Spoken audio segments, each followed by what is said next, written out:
Welcome back to my channel. आप सबका हमारे चैनल पर हार्दिक स्वागत है। जैसा कि आप सबको पता है कि इस समय शिक्षण योजना पर कार्य किया जा रहा है। प्रत्येक शिक्षक और शिक्षिका के लिए शिक्षण योजनाओं का बनाना आवश्यक हो गया है। तो इसी श्रृंखला के तहत आज हमने कृषि विज्ञान की 6th क्लास की शिक्षण योजना बनाई है और पाठ का शीर्षक है खाद और उर्वरक। तो देखिएगा शिक्षण योजना कैसे बनाते हैं, इसकी विधि मैंने पूरी तरह से बताई है। सबसे पहले 4 कॉलम खींचेंगे। उसमें पहला होगा दिनांक का। दिनांक मैंने नहीं डाली है, आप अपनी सुविधा अनुसार दिनांक डाल सकते हैं। कक्षा 6 विषय कृषि विज्ञान, कालांश 40 मिनट। इसके बाद इसके लिए लर्निंग आउटकम जो रखे हैं मैंने वो देखिए।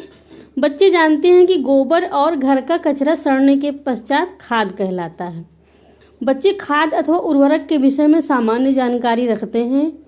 बच्चे फसल चक्र से परिचित हैं। बच्चों को कृषि की सामान्य उपजों से संबंधित जानकारी है। और इसके बाद देखिए प्रकरण का नाम है खाद तथा उर्वरक। फिर इसके बाद है अगला चरण सिखाने की सामग्री। तो इसमें दीक्षा ऐप पर उपलब्ध सामग्री का उपयोग कर सकते हैं। आप लोग विविध प्रकार की खाद को भी रख सकते हैं बच्चों को दिखाने के लिए, जैसे यूरिया, हरी खाद, कंपोस्ट खाद, खली की खाद आदि। और चार्ट पर बने हुए कुछ चित्र, जैसे पौधों के चित्र रख सकते हैं। जो स्वस्थ पौधा है तो ये दिखा सकते हैं इस पौधे को पर्याप्त खाद प्राप्त होती है, पोषक तत्व मिले हैं इसलिए यह स्वस्थ है। और कोई कमज़ोर पौधा दिखा सकते हैं तो ये साबित कर सकते हैं, सिद्ध कर सकते हैं कि इस पौधे में पोषक तत्वों की कमी है। तो आप अपनी सुविधा अनुसार बच्चों को सिखाने के लिए अपने अपने प्रयोग कर सकते हैं। फिर आता है चरण जिसको कहेंगे सीखने के चरण। इसमें 3 चरण होते हैं। पहला चरण होता है शिक्षण के आरंभ में, दूसरा चरण होता है शिक्षण के मध्य में और अंतिम चरण होता है शिक्षण के अंत में। तो सीखने के चरण में भी 4 कॉलम खींचे जाएंगे। पहला होता है क्रम संख्या का, दूसरा शिक्षण के चरण और तीसरा समय, चौथा होता है आकलन का तरीका।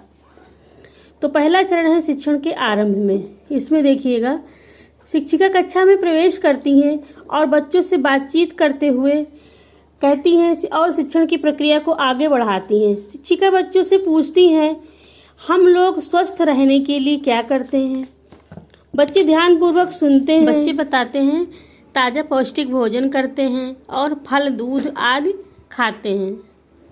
फिर इसके बाद शिक्षिका पूछती है पौधों को आवश्यक पोषक तत्व प्रदान करने के लिए हम सबको क्या करना चाहिए? यहाँ पर बच्चे मौन रह जाते हैं और यहीं पर शिक्षण प्रक्रिया को गति मिलती है, शिक्षण प्रक्रिया आगे बढ़ती है।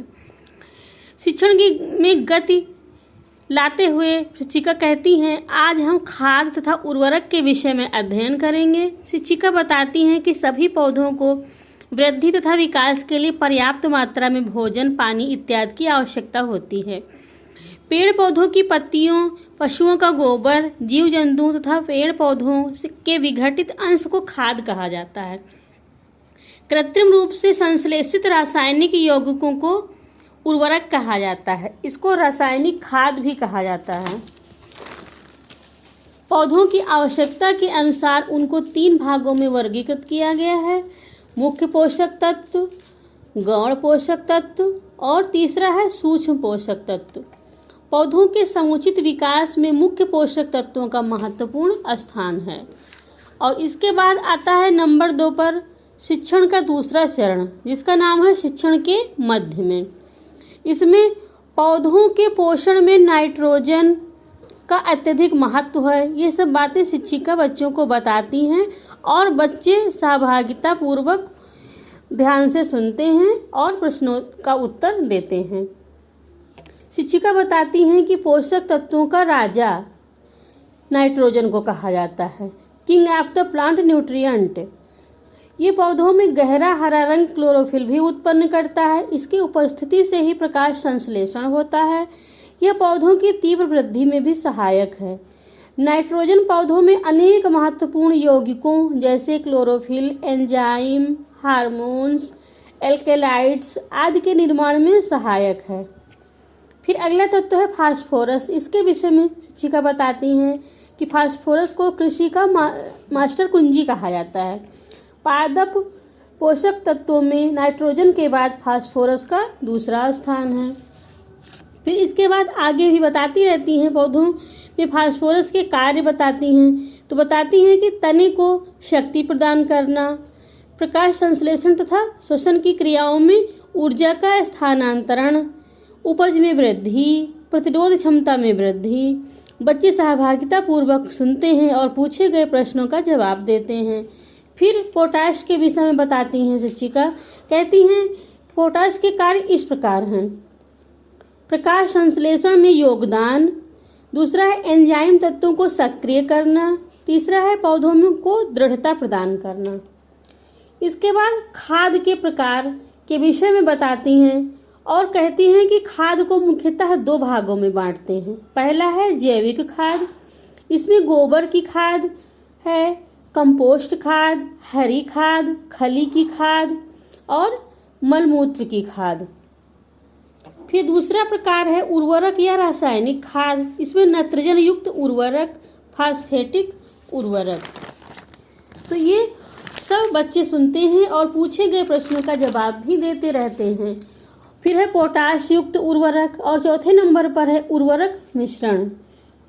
फिर वर्मी कंपोस्ट के बारे में शिक्षिका बताती हैं। शिक्षिका बताती हैं कि वर्मी कंपोस्ट का अर्थ है केचुए से तैयार खाद। केचुए कूड़ा करकट, फलों सब्जियों के अवशिष्ट आदि को आहार के रूप में लेकर उसको जैविक खाद के रूप में परिवर्तित कर देते हैं। इस क्रिया को वर्मी कंपोस्टिंग कहा जाता है। इसके बाद शिक्षिका बिछाली या बिछावन के बारे में बताती हैं।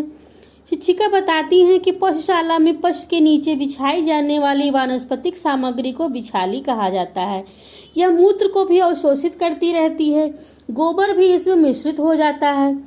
फिर इसके बाद उर्वरक के मुख्य उदाहरण देती हुई शिक्षिका बताती हैं कि urea, DAP, super phosphate, muriate of potash इत्यादि के नाम बताती हैं। शिक्षिका बच्चों से पूछती हैं वर्मी कंपोस्ट कैसे बनती है।